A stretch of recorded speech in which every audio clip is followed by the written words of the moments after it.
Salut Cédric, Bonjour, comment ça va? Bienvenue à la loge, tout va bien, super, bienvenue à la loge. Dis-moi, qu'est-ce que c'est que la loge? Parce que moi qui suis pas un footeux, évidemment, j'y connais rien. Eh ben bravo, la loge c'est le premier club privé pour les fans de foot. L'idée c'était de réunir des conditions extraordinaires pour voir du foot dans un bar. C'est-à-dire, on est loin du bar à bière où on ne peut pas voir les Ah merde, hein, moi j'aime bien le bar à bière, Eh ben pourtant. non, ici c'est un bar à cocktail et donc tu fais du cocktail sur mesure, tu demandes au barman ce que tu veux boire. D'ailleurs, tu vas me dire ce que tu veux boire. D'accord. Et on va pouvoir voilà, voir du foot ensemble. Bon là il est un peu tard, mais il n'y a pas de Diouf qui t'attend. Dis-moi, si t'aimes pas le PSG, tu te fais abattre ou pas? Alors, évidemment, nous sommes à Paris, donc il y a 90% de supporters parisiens. Cela dit, il existe, lors notamment des classicos, des supporters qui viennent avec leur maillot de Marseille et il ne leur arrive rien, donc il n'y a pas besoin d'avoir un plan Le Prou ici pour enjoyer les matchs. À la Bon, loge. alors donc du coup, t'as permis à Pape Diouf de venir ce soir, quand Et même. donc, Pape Diouf a eu le droit de venir, il a eu sa carte pour la soirée. Ok, très bien, je te suis. Bienvenue.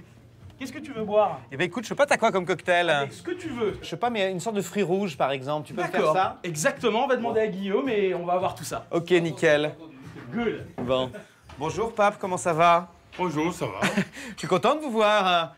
Alors, donc vous êtes dans l'antre de types qui soutiennent le PSG. Est-ce que c'est raisonnable quand même? Oh, mais le problème, c'est d'avoir une affaire de cœur, quoi. Moi, le cœur reste très marseillais, donc être dans l'antre de ce qu'on appelle le PSG. Soutien du PSG. Va. Non, Vous en pensez quoi d'ailleurs du PSG version Qatari? Pas grand-chose. Sinon, que ce n'est quand même pas ma tasse de thé. Voilà. Pourquoi c'est pas votre tasse de thé? Parce que l'argent roi, c'est ça? Pas seulement parce que l'argent roi, parce que il me semble aujourd'hui que quand on va au Parc des Princes, ce n'est plus le Parc des Princes connu. Il n'y a plus une ambiance familiale, c'est ce que vous voulez dire? Ouais, Il y a pas... il me semble qu'il manque quand même l'âme qui a fait naguère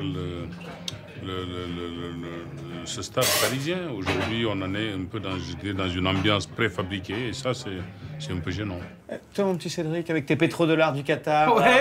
l'argent sale des monarchies et des dictatures du sable. Non, c'est en argent de pétrole, mais on a C'est le de droit. l'argent. Est-ce que c'est de l'argent très propre, tout ça? Oui, sans Peut-être doute. plus que certains clubs anglais avec certains Russes à leur tête, comme Chelsea par exemple. c'est vrai, pour le c'est coup. vrai. Ouais. Et puis l'argent n'a pas d'odeur, si ce n'est l'odeur fraîche du gazon du parc, tout tendu. Ça, Avant et de enfin, battre l'OM, c'était sympa, c'était bien. Quelle horreur, c'est effrayant. Enfin bon. Et alors donc vous vous retrouvez en 2004, d'abord manager général de l'OM, puis président de l'OM, et vous dites il faut être complètement fou pour devenir président de l'OM. Vous étiez fou à ce moment-là? Ben, évidemment que pour accepter un tel poste, quand on sait l'exposition dont il est l'objet, quand on sait, je dirais, tout ce que ça charrie, évidemment, oui, on peut penser qu'il y a un petit moment de folie qui a dû souffler.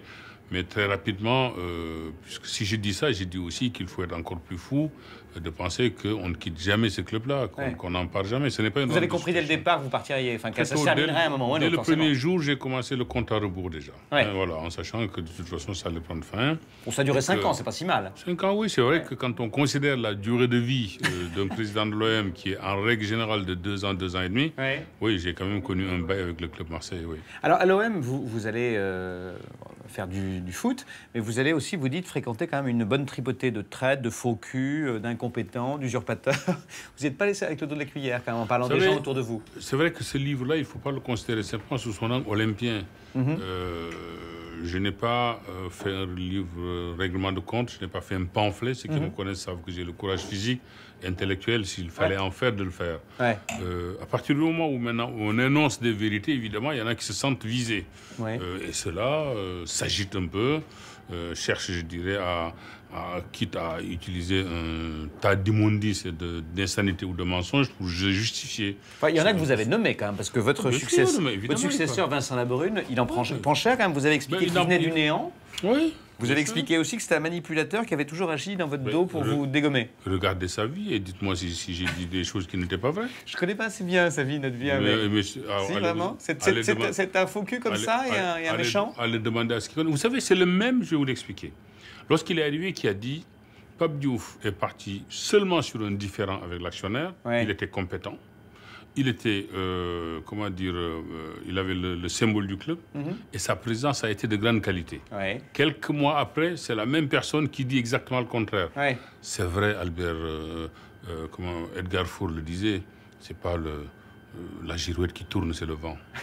Aujourd'hui, vous avez pas de loge à l'OM, vous n'avez pas de place, vous n'avez pas de place de parking, rien du tout? J'ai eu la possibilité de m'abonner. Je me suis abonné. Je suis redevenu un supporter de base, je me suis abonné. C'est vrai? Ah, bien sûr. Bon, et vous allez voir les matchs là-bas à Marseille? Et à chaque fois que je suis à Marseille, je vais au stade, je vais les voir.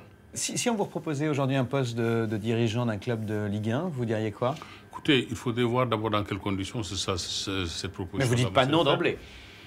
Bah, il ne faut jamais dire non, c'est être idiot de dire non sans savoir ce qu'on propose. Il y a des clubs aujourd'hui que vous aimez bien? Marseille, évidemment, en tête d'abord, c'est le club que j'aime bien. Oui, mais Marseille... alors, si j'étais en Marseille, on vous le proposerait, vous diriez oui? Il faudrait que 2 conditions soient posées. Ah, c'est quoi? La première condition, c'est qu'il faudrait qu'il y ait l'arrivée d'un investisseur très important, prêt à mettre Marseille dans la dimension supérieure. On peut demander au Qatar, ils ont visiblement pas mal de sous, si on veut. Sauf qu'en règle générale, l'investisseur qui vient avec autant d'argent, il vient avec son équipe. Oui.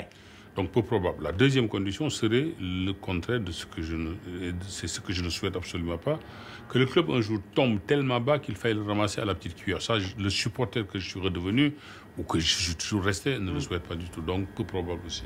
Et alors, si Leonardo devait quitter le PSG, et qu'on vous propose d'aller prendre le PSG? Le seul club sûr où je n'irai jamais, c'est le PSG. Ah, bah tu vois, enfin un homme de goût. On accueille Pape Diouf à la loge et il veut même pas venir ici.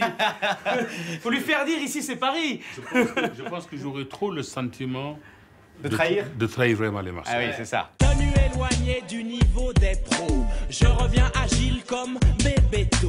Get ma technique, je suis physique, numéro 1 au classement des tchatcheurs. La division 1 ne me fait pas peur.